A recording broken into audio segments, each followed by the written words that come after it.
Assalamualaikum dan salam Malaysia Madani, kembali membicarakan 5 berita pilihan dalam berita 5 at 5. UMNO bahagian BIFED telah membuat pelbagai persediaan bagi menghadapi pilihan raya negeri Sabah yang hanya masih berbaki sehingga Oktober tahun hadapan. Ketuanya Dato' Awang Asli Lakat berkata menerusi mesyuarat ahli jawatankuasa UMNO bahagian itu mendapati mereka telah bersedia untuk bertanding di dua kerusi DUN, iaitu DUN Klias dan DUN Kuala Penyu. Beliau berkata jawatankuasa UMNO bahagian telah memutuskan dan berharap UMNO Pusat dapat memberikan perhatian dan pertimbangan sewajarnya untuk meletakkan calon dari UMNO bertanding di dua DUN di Parlimen BIFED pada PRN akan datang. Menurutnya, UMNO bahagian BIFED telah pun menyusun jentera parti di semua peringkat yang boleh digerakkan pada bila-bila masa sekiranya PRN diadakan dalam tempoh yang terdekat. Jelasnya kesiapsiagaan tersebut dapat diperkukuhkan lagi dengan kewujudan 225 cawangan UMNO bahagian BIFED yang sudah pun disusun atau strukturnya selain jumlah ahli UMNO yang menghampiri 18,000 orang. Pergerakan Puteri UMNO Malaysia telah melengkapkan misi programnya bagi program jelajah negeri Sabah menerusi kursus media dan TikTok yang melibatkan 6 zon di Sabah minggu lalu.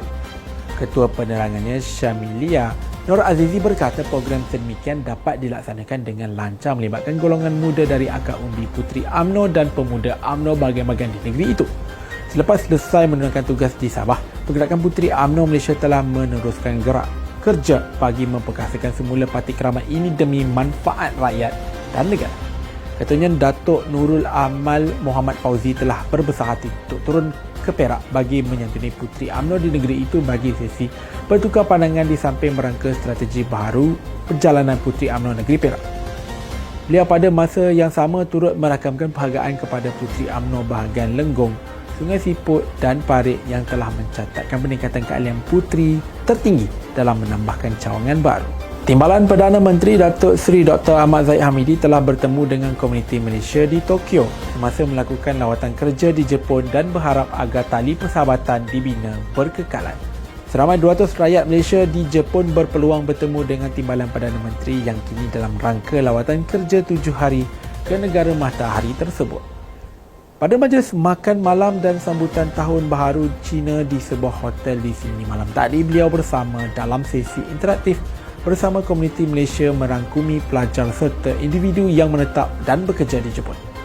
Pada majlis yang dikendalikan penuntut sarjana polisi awam di Tokyo, mereka memohon penjelasan berhubung agenda pendidikan teknikal dan latihan vocational TVET negara serta mengupas isu-isu semasa di dalam negara. Lawatan kerja kali ini adalah kunjungan sulung Ahmad Zahid ke Jepun sejak pelantikan beliau sebagai Timbalan Perdana Menteri di bawah pentadbiran Kerajaan Madani pada Disember 2022. Kerajaan berhasrat menghantar lebih ramai pelajar Malaysia mengikuti pengajian di luar negara dalam bidang pendidikan teknikal dan latihan vocational TVET selaras dengan hasrat memperkasakan sektor TVET tempatan. Timbalan Perdana Menteri Datuk Seri Dr. Ahmad Zahid Hamidi berkata langkah itu adalah transformasi kerajaan dalam bidang TVET selain bertujuan mengubah persepsi masyarakat bahawa mereka adalah di kalangan pelajar yang tercicir dan bidang ini sebenarnya menjanjikan pekerjaan dan kerjaya yang lebih baik. Beliau yang juga pengerusi jawatankuasa Majlis TVET Negara berkata kerajaan turut mempertimbangkan akan menambah allowance sara hidup pelajar yang akan melanjutkan pengajian dalam bidang itu di luar negara. Dalam pada itu, Timbalan Perdana Menteri Datuk Seri Ahmad Zahid Hamidi telah dianugerahkan ijazah kedoktoran kehormat kejuruteraan daripada institusi teknologi Shibaura sebagai pengiktirafan terhadap sumbangan beliau dalam pengukuhan kerjasama pendidikan teknikal Malaysia-Jepun. Penghargaan itu juga berikutan usaha berterusan Ahmad Zahid yang menjadikan pendidikan TVET terus menjadi platform meningkatkan kemahiran pelajar ijazah kedoktoran kehormat berkenaan telah disampaikan oleh Presiden Prof. Jun Yamada kepada Ahmad Zahid yang juga pengerusi jawatankuasa Majlis TVET Negara. Ketua UMNO bahagian Selayang Datuk Asna Rizwa Marikan berkata Suruhanjaya siasatan diraja RCI untuk mengkaji pengendalian perkara berkaitan kes kedaulatan Pulau Batu Putih, Batuan Tengah dan Tubir Selatan adalah usaha terbaik terhadap keputusan Mahkamah Kehakiman Antarabangsa ICJ sebelum ini. Dan juga pengamal undang-undang itu berkata demikian ekoran penubuhan RCI tersebut telah diperkenal oleh Yang di-Pertuan Agong Sultan Ibrahim yang berkuat kuasa serta-merta. Beliau berkata penubuhan RCI itu menepati masa kerana ketiga-tiga entiti ini bukan sahaja mempunyai signifikasi kedaulatan wilayah-wilayah kepunyaan negara Malaysia tetapi juga wilayah-wilayah yang berada di dalam jajahan negeri Johor Darul Takzim. Lalu Yang di-Pertuan Agong Sultan Ibrahim telah memperkenan penubuhan Suruhanjaya Siasatan Diraja RCI bagi mengkaji pengendalian perkara berkaitan kes kedaulatan Pulau Batu Putih, Pulau Batuan Tengah dan Tubis Selatan berkuat kuasa serta-merta selaras dengan Akta Suruhanjaya Siasatan 1950 Akta 119.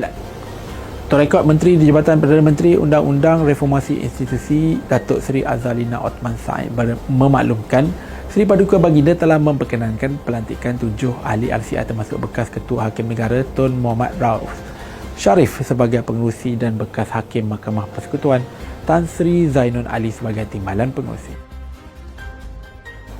Sekian daripada saya, Muhammad Syarul Azlan. Jangan lupa temu janji kita Isnin hingga Jumaat jam 5 petang. 5 berita pilihan hanya di Berita 5 at 5. Assalamualaikum dan salam Malaysia Madani.